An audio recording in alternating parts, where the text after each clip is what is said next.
नमस्कार. कोरोनाच्या भीषण आठवणी अजूनही ताज्या असतानाच आता जगासमोर आणखी एक धक्कादायक घटना आली आहे.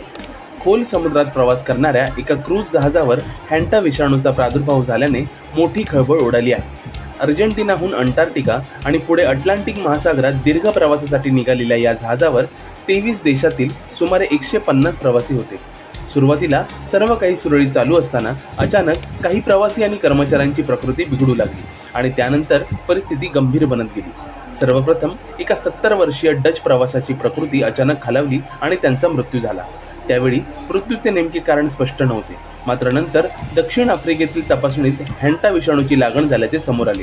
ही माहिती मिळेपर्यंत जहाज समुद्रात हजारो किलोमीटर दूर होते. त्यामुळे तातडीची वैद्यकीय मदत मिळणे कठीण झाले होते. या घटनेनंतर काही दिवसातच आणखी 2 जणांचा मृत्यू झाला, ज्यामध्ये एका डच महिलेचा आणि एका जर्मन प्रवाशाचा समावेश आहे. त्यामुळे मृतांचा आकडा 3 वर पोहोचला आहे. याशिवाय काही प्रवाशांची प्रकृती अजूनही चिंताजनक आहे. एका ब्रिटिश नागरिकाला ICU मध्ये उपचार सुरू आहेत, तर स्वित्झर्लंडचा एक प्रवासीही आजारी आहे. जहाजावरील 2 कर्मचारी गंभीर अवस्थेत असून त्यांना श्वास घेण्यास त्रास होतोय. त्यांना तातडीने बाहेर काढून उपचारासाठी हलवण्याची तयारी सुरू आहे. इतर काही प्रवाशांमध्ये सौम्य लक्षणेही दिसत असून त्यांच्यावर सतत लक्ष ठेवले जात आहे. हॅन्टा विषाणू हा उंदरासारख्या क्रूरदंत प्राण्यांमधून माणसामध्ये पसरणारा विषाणू आहे. संक्रमित प्राण्यांची लाळ, मलमूत्र किंवा त्यांच्या संपर्कातून हा विषाणू शरीरात प्रवेश करतो. सामान्यतः हा विषाणू एका व्यक्तीकडून दुसऱ्या व्यक्तीकडे सहज पसरत नाही, पण काही दुर्मिळ प्रकरणांमध्ये तो धोका नाकारता येत नाही. त्यामुळे जहाजावरील सर्व प्रवाशांमध्ये भीतीचे वातावरण निर्माण झाले आहे. सध्या हे क्रूझ जहाज पश्चिम आफ्रिकेच्या किनाऱ्याजवळ थांबवण्यात आले आहे. जहाजावरील परिस्थितीवर आरोग्य यंत्रणा आणि आंतरराष्ट्रीय संस्था सतत लक्ष ठेवून आहेत. समुद्राच्या मध्यभागी असल्यामुळे वैद्यकीय सुविधा मर्यादित आहेत. त्यामुळे परिस्थिती अधिकच आव्हानात्मक बनली आहे.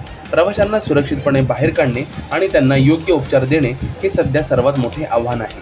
या घटनेमुळे पुन्हा एकदा जागतिक आरोग्य व्यवस्थेवर प्रश्नचिन्ह उपस्थित झाले आहे.